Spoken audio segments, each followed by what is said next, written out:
And that's a memo. Now for the top story tonight, perhaps the most aggressive interrogator in Congress these days is Trey Gowdy from South Carolina. He's a former federal prosecutor and serves on the House Judiciary Committee as well as on the Oversight Committee. Here's Mr. Gowdy grilling former IRS Commissioner Douglas Shulman. Did you do anything to verify that the practice, as insidious as it was stopped?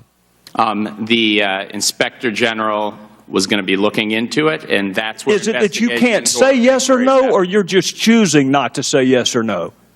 Can you answer the question, did you do anything personally to make sure that this insidious, discriminatory practice was stopped?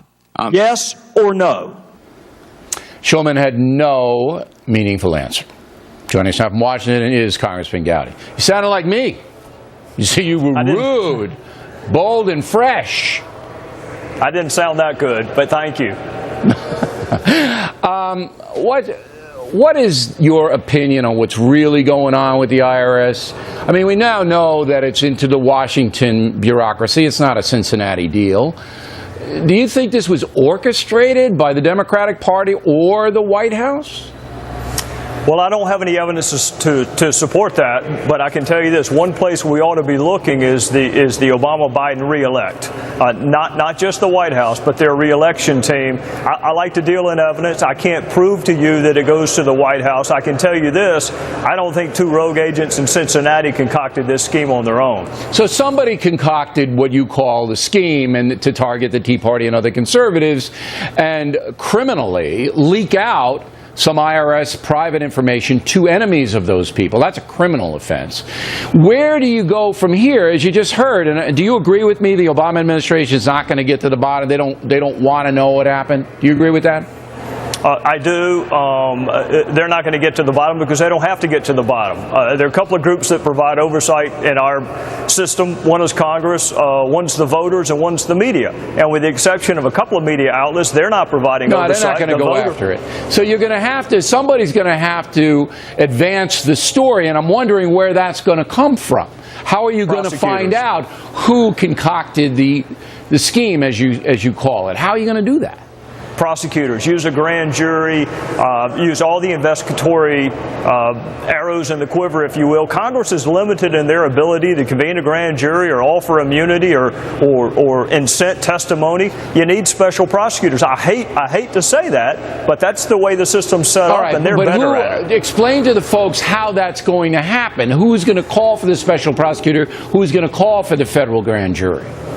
Well, therein lies the problem. We do not have an independent counsel statute anymore. It expired. Right. And under our system, the Attorney General, whatever differences I have with him, and they are legion, but the Attorney General selects a special prosecutor like Patrick Fitzgerald and gives them access to a grand jury. And do you really think Eric Holder is going to do that when he's in the crosshairs of some of this stuff?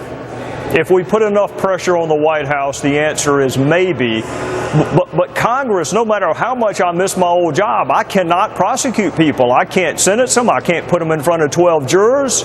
We can cut funding. And Bill, one thing that we should have done weeks ago is cut the funding to the IRS, not just because of this, but also because of implementing Obamacare.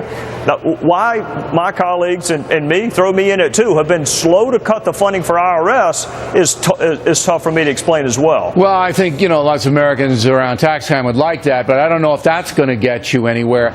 Lois Lerner, the one who took the Fifth Amendment, she seems to be somebody who would really be able to advance the story. Are you guys going to give her immunity to testify, thereby forcing her to answer the questions? Not until we've exhausted every other avenue. You start as low as you can. You don't get John Gotti to testify against his driver. You get the driver to testify against John Gotti. Start as low as you can, offer whatever deals you have to, keeping in mind that the people have to tell the truth and the whole truth. Use the grand jury, use your investigative tools. Congress is just not set up to do that, but prosecutors are. All right, but I don't have any realistic expectation that the Attorney General is going to do what you want the Attorney General to do.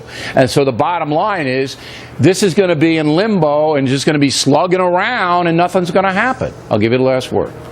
I think the bottom line is you're going to see guys like Jimmy Jordan and Jason Chaffetz and others who are in Congress asking the questions that prosecutors would ask, and hopefully our fellow citizens will be so disgusted that regardless of political persuasion, they will demand criminal accountability for these actions.